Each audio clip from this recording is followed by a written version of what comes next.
Get down. Alright, we're back, baby. Woo! Episode 2 of the Gear Show. Starter Gear, or something like that. I don't know, we're working. It's a working title right now. But we're back.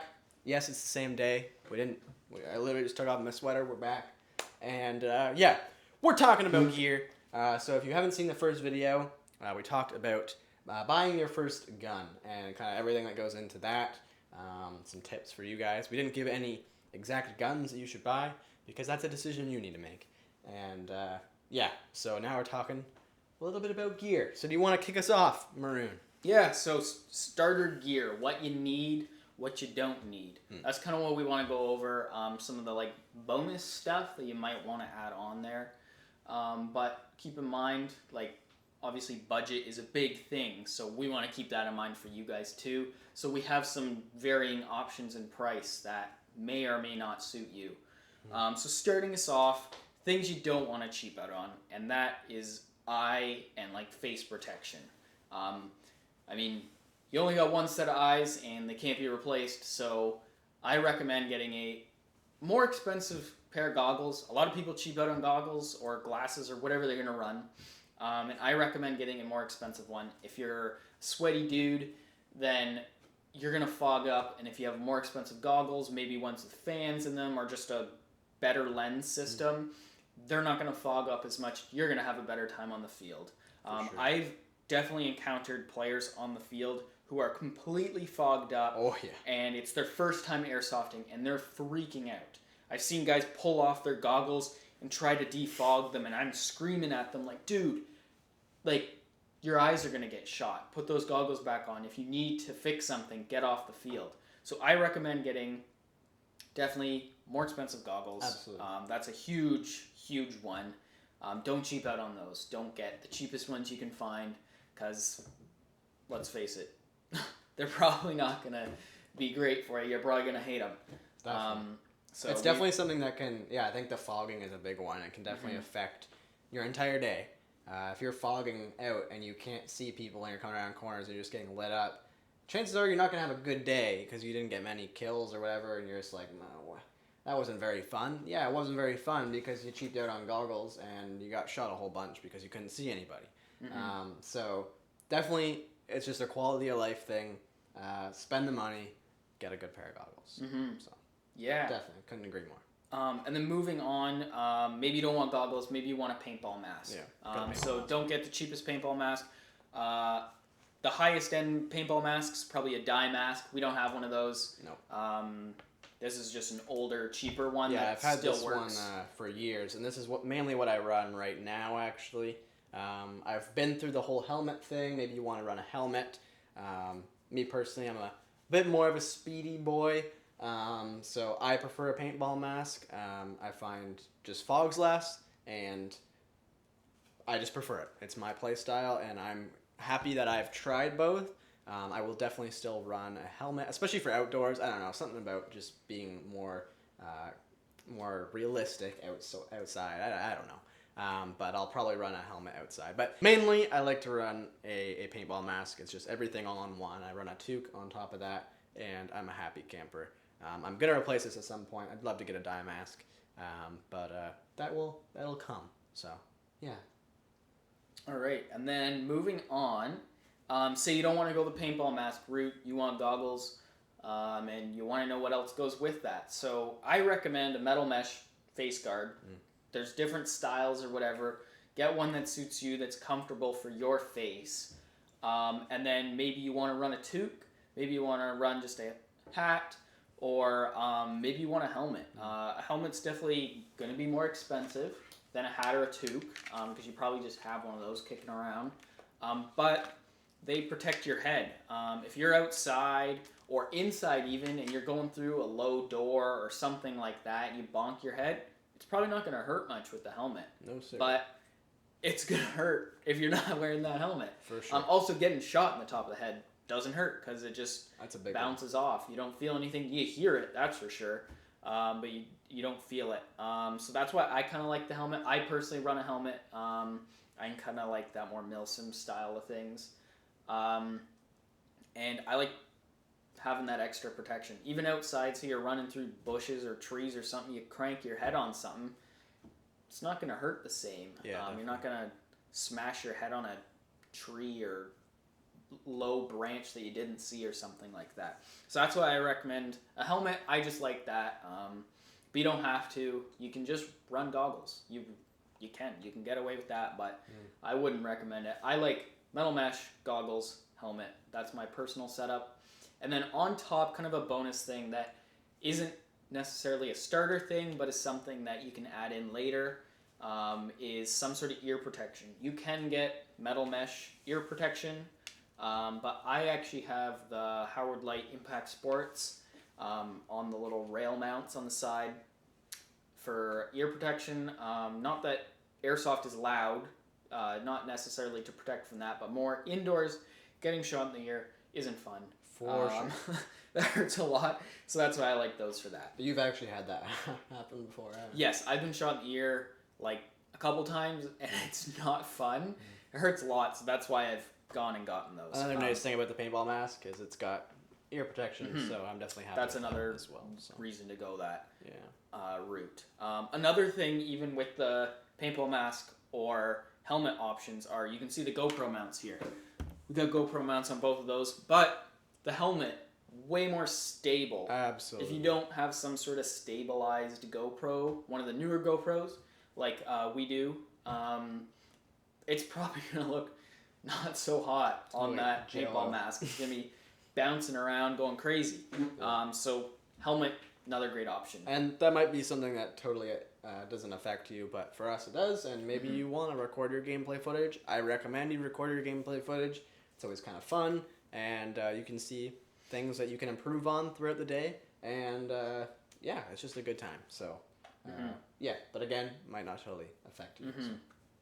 Yeah, so then on to the next thing. We're going to talk about like body protection and the combat gear that you want.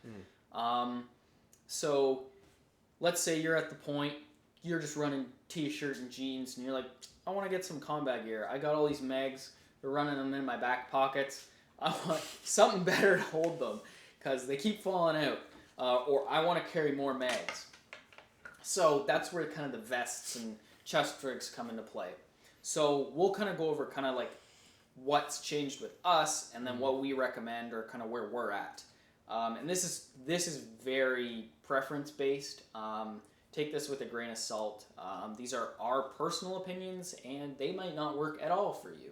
You might hate it and go, nope, I don't want that. So that's why we're going to try to keep this kind of broad and give you a bunch of options. So currently what we're running is chest rigs, but we'll kind of start where we started. I think kind of, to start, you can kind of hold that up and show it off if you want. But this is kind of one of the more newer vests that we, actually Maroon ran. But our mindset when we started was, we need to hold all the gear. I remember, we got like pretty cheap vests when we started out. We were just, again, in the woods, playing with our buddies, and we had, I think, $35 or $45 vests. But they held, they looked what we thought was really cool at the time. They held, I think, two M4 mag pouches. Yeah, the two M4 mag pouches, and then six bunch of pistol mag pouches. It was just really odd, and we thought they were super cool, but after using them for about 6 months, probably not even, we realized, this is stupid, this is useless. Especially we didn't even have pistols at the time, so all those pistol mag pouches were completely useless. So you want to definitely cater your vest to what you actually have. I think we went into the mindset of just, it looks cool, let's buy it, instead of just the, oh yeah, I'm running an M4 with one mag, do I need that, you know? So, and definitely our chest rigs have shrunk significantly over the years. Yeah, and a buddy of ours, when he first started airsofting, he saw a vest that he thought was really, really cool, and bought it, and instantly pretty well regretted it. Yeah, I think he gamed with it twice, maybe, and he doesn't have it anymore. Yeah. So that's kind of why we recommend getting a vest that has some modularity to it. The reason those first vests that we had were so bad was not just because they were so cheap, but it was because they were fixed. There was no molly on them to move anything around. or Velcro or anything. It was just fixed and it was built that way, and if anything about you didn't like that, well, too bad. Yeah. So a very popular vest and a great one on the market here is the this is the Lancer JPC. Cry Precision made the original one. There's tons of fake ones out there. This is just a cheaper one because I don't want to pay Cry Precision prices because it's very expensive. It's Airsoft. It's Airsoft, yeah. I'm not getting shot at with real guns, so it doesn't really matter. But kind of why this vest is so good is it has... That probably sounded awful. It has an admin pouch up here where you can put some stuff. It doesn't hold very much, though. Velcro space up here, a little bit of molly in case you want to throw some extra stuff. It has 3 built-in M4 mag pouches, and then I've put 3 more on top because you got to hold all the mags. And then the cummerbund on the side is pretty solid and breathable. And oh, we got a leaf. And then the back is completely slick with a little pouch on here just to put a radio in it. I ran it pretty light. I'm a small dude, so I wanted to run this as light as I could. That's kind of why I got this vest. Was it's super small and lightweight, but if you need to, you can load this thing up. Absolutely. It's got comfortable shoulder pads, and it's a great all-around vest. But one thing you also want to keep in mind with getting a vest is you probably want some sort of plates or something with it. When I got this, I didn't have anything in it, and it was super floppy, and it probably looked really funny on me. But I actually have gone and I've put, I have thin plywood that I've actually cut out to use as plates because I didn't want to pay for plates, or like fake plates. So I actually have that in there just to save money. They still work great, they're very rigid, and yeah, they're awesome. But you will probably want plates in a vest if you get one. So then we'll move on to kind of where we're at now. Yeah. And I'll get Kraken to go first and kind of show. Sure. This is a more budget option, but this is kind of what he's running. Definitely. I'm definitely a man for the budget. So I think I paid $25 or $30 for this vest. Well, it's like a chest rig. I don't even think it's really meant for Airsoft. But I like the style of it. Another kind of similar style to this is like the Speed QB Nucleus. It's a very popular vest in kind of the Speed Soft, Speed QB world. And it's just, really the idea of it is like, it's just what you need. So it had some molly on here, which is just kind of those stripes going across that you can slide things through for all those beginners out there who are like, what is this guy talking about? Who's molly? So that's kind of what that is. And I've attached my 3 mag pouches on here. I love these mag pouches. They are the kind of 10 speed pouches, they're called, kind of style. They're super slick, and the mags just kind of slide right out. And really the reason why I went with this vest or chest rig was just because it was so small, and I thought it looked cool, to be honest. And yeah, but mainly just because it was so small, so minimalistic, and I have heart problems. And I don't have the greatest cardio, so ripping around on the field, I don't want to weigh 50 pounds extra because of my vest. But a nice thing about this also is it's basically just like a fanny pack, so you can throw really everything in there. I keep my phone, my wallet, my extra batteries, speed loader, all sorts of stuff in here, and it's really great for that. But it's also just a really minimalist vest. You do get shot a bit more in like kind of the stomach area because it sits up a bit higher just on my chest. The back is completely open, and that's something that I didn't want when I started Airsoft because I was quite young. I didn't really want to get shot very much. So another reason there, vests are protection. They really are. And if that's something you really want, you want that sense of security, maybe you're younger like we were when we started out, you probably want a back to the vest, unlike me. This probably isn't the best solution for you. But if you're like, hey, I really don't care about getting shot, you're like me, you just want to be super lightweight because you don't have the greatest cardio, it's a great option, and I couldn't be happier with this. But Maroon has kind of another similar style to this that I think is really, really cool. So I'm super excited about him getting that, and it's a bit more expensive, but we'll talk about that now. So this is the kind of latest and greatest chest rig. Let me take off the straps here just so it's smaller. So I can just show you how small this thing is. So this is the Emerson Gear Microfight chest rig. compared to the one in there. Yeah, so that's a good size comparison. They're pretty similar, but quite different at the same time. Yeah, so they're similar, but yeah, so the reason I like this is it's so modular. This is the Emerson Gear Microfight chest rig. It's Spirit Systems made the original one. This is kind of a rebranded one. Not rebranded. What's the word? Knockoff. Yeah. So Spirit Systems made the original. This is kind of a knockoff of it. The reason I got it was because it's way cheaper. I don't really want to pay. I just want to say that again for Airsoft, you don't need the legit vest. There's a reason why they run those vests in the military and in the army, because they're actually getting shot at with real guns, guys.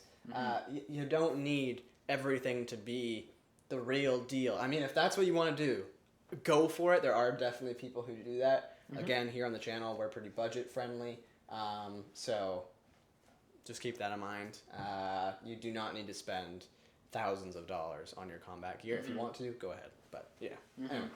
Yeah, so the reason I got this was because it's significantly cheaper. The Spirit Systems, if I were to get everything I have here, plus I have some extra stuff. Yeah, plus the straps and everything. I'd probably be looking at $300 Canadian. Like, we have to convert those prices to Canadian because we are in Canada. So, yeah, things are a lot more expensive here. Yeah. So that's why I went for the Emerson one. It does the same thing. It's high quality. I'm really impressed with the quality of it, and I think it's great. So the reason why I got this was because of the modularity and just how much you can do to it. So these are the straps here. I took them off just to save space, but they're really nice, thick straps, very comfortable. Take all the weight off your, they take the weight and spread it out across your shoulders. They're not really thin straps that dig in and cut your shoulders. You will be comfortable wearing these all day. And that's the reason I picked it, was because of how modular it was. There's a lot of other chest rig options that might be cheaper than this, but they're fixed. They say they hold 6 M4 mags and that's all they do, or something along that line. I liked this for its modularity. Well, I think we're seeing a lot of chest rigs right now just shrinking, getting smaller and smaller. It's the way the world works, right? We got phones actually phones are getting bigger. Right. Well, whatever. You know what I mean. Yeah, anyway.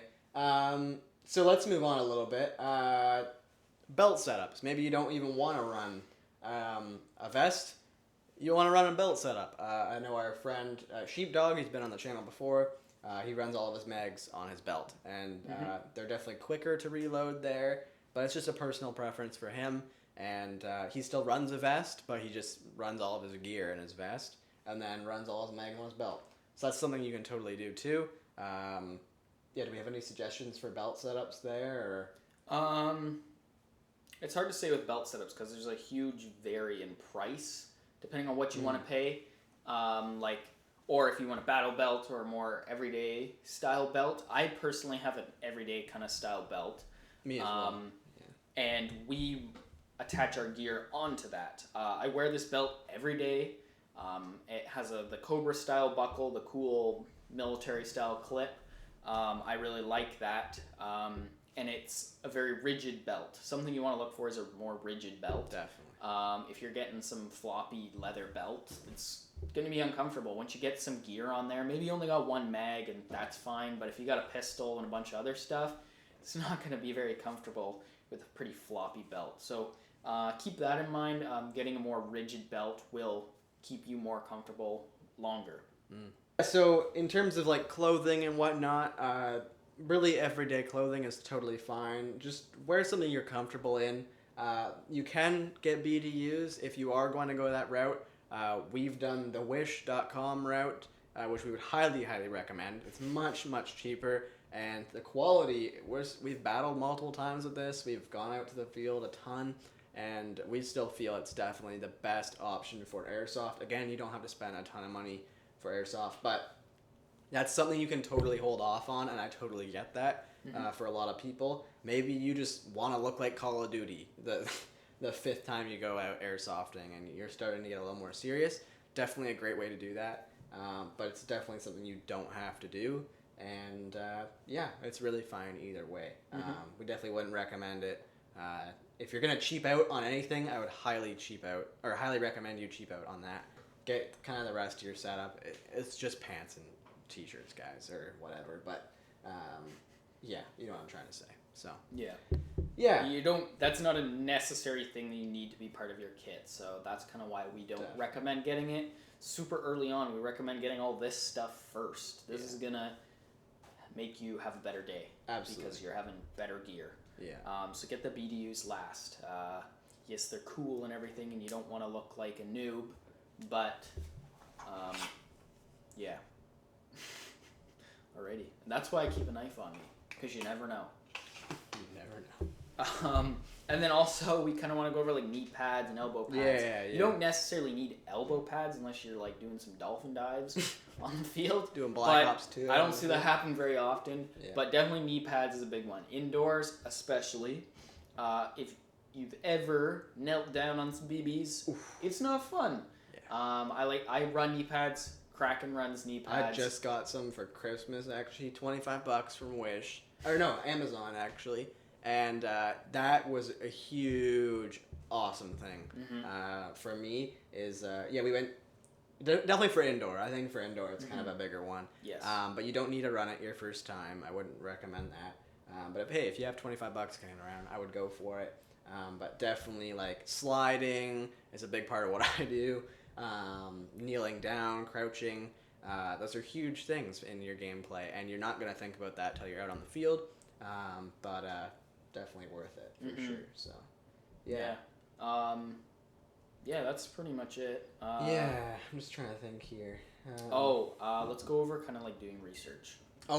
So in terms of, again, for loadouts and everything like that, we highly recommend doing research. There's tons of suggestions out there. If you see someone who's, really popular in the shooting world, or, a loadout you see in Call of Duty, and it's very common, like the JPC, like it's something you see everywhere, chances are it's going to be a good choice. Might not be for you, but honestly, like, you can get a cheap JPC on, I think, Wish and Amazon for like $45, so you're really not that much in the hole, and you can give it a shot, and chances are you probably will like it. But I don't think there's anything wrong with building a loadout similar to a video game or a movie or someone you look up to in the airsoft world. I don't think there's anything wrong with that. I would just don't just go into it blindly and be like, oh, just because they run it, I'm gonna. Think about it and be like, does that make sense? Like, does running your mags upside down make a lot of sense? And at first I would have said no, but after using this and gaming with it a lot, it does make sense for me in the way I play and the way I reload, because I like having my stuff just up higher and less kit and caboodle all on me. And if they were mounted vertically, or like the proper way, I'd be reloading like this. Like, that's just stupid. So there's just so much to consider and so many things that go into this. Again, we can't give you guys a ton of like just straightforward information, by this, by that, because honestly, it's definitely personal preference, but you can take a lot of suggestions from a lot of people. So so thanks so much for checking out today's video, you guys. I hope we made a little bit of sense today. Let us know what you thought in the comments down below. Are you gonna be buying one of these vests? Are you not? Are you going to be buying a paintball mask, a helmet? What do you run? Let us know. We're super curious. So we hope we helped out all you beginners out there, and maybe even some of you veterans. We'll see you in the next one. Peace, guys.